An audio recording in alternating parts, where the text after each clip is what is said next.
Hola, soy Fernando Chávez Espinac y nos encontramos en La Nación. Hoy invitamos al intendente ahí de la Superintendencia General de Entidades Financieras, don Genaro Segura Calderón. Queremos conversar con él después de la gran cantidad de lectura que tuvo una nota que publicamos sobre las estafas telefónicas que se están realizando en el país. Preocupó muchísimo a los usuarios y preocupó mucho a todas las personas que creen o temen haber sido víctimas de alguno de estos tipos de estafas.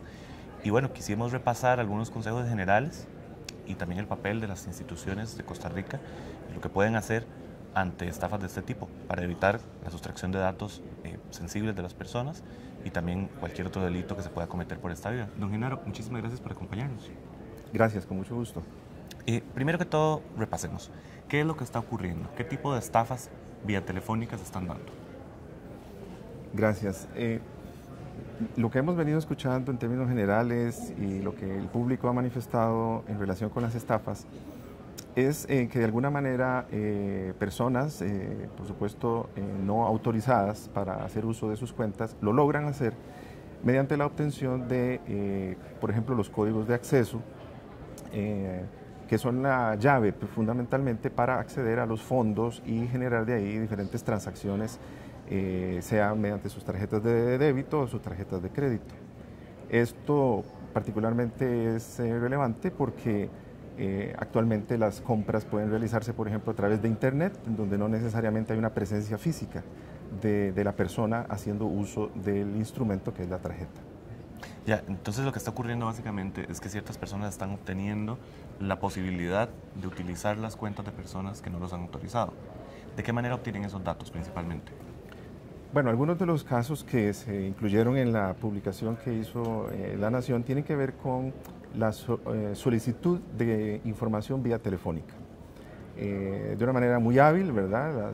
El estafador o la persona que pretende hacer uso indebido de estos datos manipula la información en el sentido de suplantar en cierta forma al banco, solicitando información clave de la persona, y muchas veces mediante algún análisis previo ya tiene datos como por ejemplo el nombre, el número de identidad de la persona. Muchas veces esta información disponible en redes sociales, como el Facebook, por ejemplo. Entonces, digamos, aprovechan que la gente es descuidada con ciertos datos, pero también los obtienen de otra manera, o básicamente se basan en lo que la gente tiene disponible, digamos, en sus redes sociales o en publicaciones de otra índole pública. Sí, claramente la identidad de las personas actualmente en redes sociales se puede considerar que tiene un carácter público en el sentido de que ahí está su nombre, en muchos casos número de teléfono e información de su entorno, incluso familiar. Lo que facilita armar, por decirlo de alguna manera, un caso en el cual la persona se puede ver envuelta y engañada fácilmente. Claramente el estafador no obtiene el acceso a las cuentas si no se le da la llave. Igual a como no le daríamos la llave de nuestra casa a una persona, debemos tener el cuidado de no entregar esa llave, que es el acceso, los códigos, las claves, para que un tercero tenga acceso a esas cuentas. Ahora, si yo recibo una llamada que me hace sospechar, ¿cuáles son algunos de los elementos que deben hacer saltar las alarmas, que deben ponerme en resguardo? Que, bueno, tal vez algo esté ocurriendo aquí, esta llamada no es normal. Una regla general es que los bancos no van a pedirle a la persona vía telefónica información confidencial, como por ejemplo sus números de clave o de acceso. Una estrategia en este caso es hacer un doble chequeo, ¿no? Es, por ejemplo, esto supone que la persona, al igual como el banco tiene que conocer al cliente, la persona tiene que conocer a su banco. Y a esto me refiero es a establecer alguna relación, ya sea de confianza con el oficial bancario de la agencia o la sucursal cercana a su domicilio, donde usted usualmente hace las transacciones, y tener acceso también a un número telefónico confiable en donde usted pueda fácilmente hacer un chequeo de la información que se le está brindando. Evidentemente esto lo que implica es recibir la información, en primer lugar, no dar ninguna información de tipo confidencial como códigos de acceso y claramente indicar que esta información usted la va a verificar con el banco. El banco está a una llamada telefónica de usted. Sí, siempre lo mejor entonces es esperar antes de hacer cualquier tipo de trámite falso o verdadero de este tipo y tratar de chequear lo máximo posible con el banco? Es mi recomendación, pues con el propósito de obtener una mayor seguridad de que la transacción es, o la solicitud de información es legítima y que viene del banco con el cual nosotros tenemos nuestras cuentas y tarjetas. ¿Cuáles son los principales consejos que daría la gente para evitar que este tipo de cosas ocurran? Fundamentalmente, no tener, por ejemplo, claves de acceso camufladas en nuestros números del teléfono, por ejemplo, en notas en el celular, que fácilmente esta información también puede ser accedida. No tener esos números también cerca de las mismas tarjetas de crédito anotadas en papeles, por ejemplo, en nuestra billetera o en nuestra cartera. Y claramente tener siempre un número de contacto con el banco con el cual podamos verificar que las transacciones y demás a las que estamos siendo objeto de consulta son efectivamente reales. Si yo sospecho que ya fui víctima o que puede ser que mis datos hayan sido utilizados de alguna manera inadecuada u obtenidos de una manera inadecuada, ¿qué puedo hacer? ¿A dónde puedo acudir? El primer punto de control en esto es solicitar de inmediato el cese de uso de la tarjeta a la entidad financiera. Esto lo que permite es detener eventualmente usos inadecuados de los fondos. En segundo lugar, presentarse efectivamente al banco, a la entidad financiera y hacer una manifestación de que su tarjeta ha sido objeto de algún tipo de fraude. Esto lo que le permite a la entidad financiera es detener inmediatamente cualquier movimiento posterior y la entidad igualmente haría algún tipo de estudio o investigación de transacciones ocurridas en su tarjeta irregulares. Ahora, la pregunta que pende sobre todo esto es, por supuesto, si mis datos están seguros. Y la pregunta que procede, por tanto, es si los bancos de Costa Rica están haciendo la labor adecuada de protección de los datos sensibles de las personas.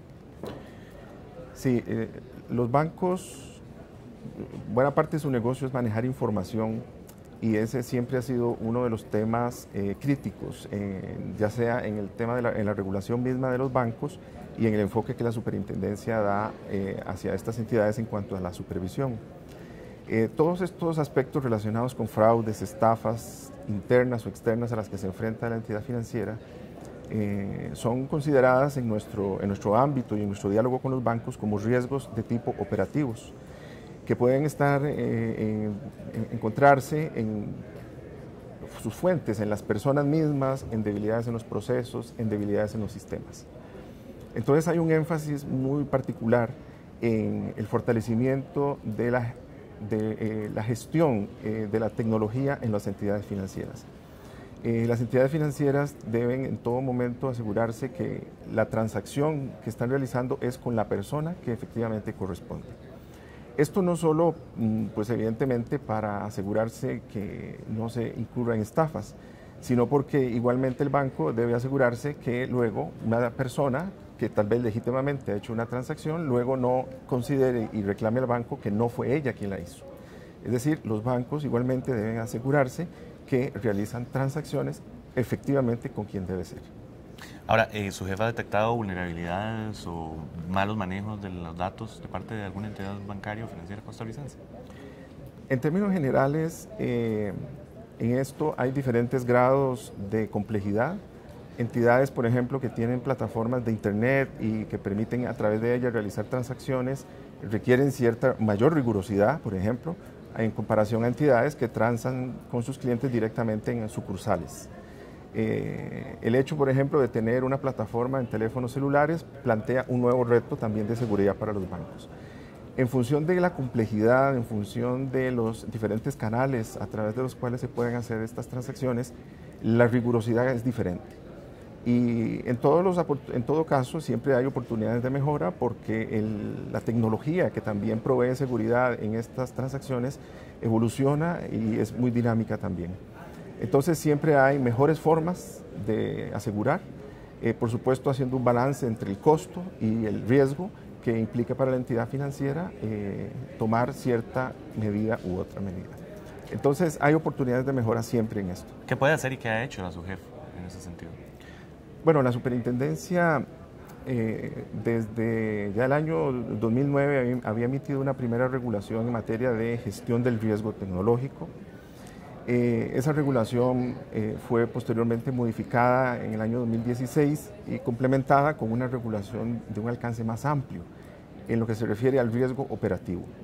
Esto lo que implica es que los fraudes y las estafas a las que se pueden enfrentar las entidades no solo tienen un origen en la tecnología misma, sino también en las personas, en los procesos o en fuentes externas a las entidades financieras. Entonces, se ha diseñado un marco general de buenas prácticas que las entidades deben ir implementando pues, para fortalecer su gestión del riesgo tecnológico. Bueno, muy bien, don ingeniero, muchísimas gracias. Muchas gracias por acompañarnos y por seguir esta información. En La Nación y en Nación.com seguiremos publicando sobre este tema para poder educar mejor a todos los usuarios de productos bancarios que puedan estar en riesgo o que puedan ver en riesgo su salud, su seguridad por un caso de estos. En el cual, bueno, a veces somos descuidados, a veces simplemente somos muy descuidados con nuestros datos y tenemos que ser muy conscientes de que la responsabilidad primero está en nosotros, que primero nosotros tenemos que tener un control muy claro de dónde están mis datos personales, cómo los puedo guardar y de qué manera los bancos me pueden ayudar a ser más seguro con esto. Muchísimas gracias. Gracias.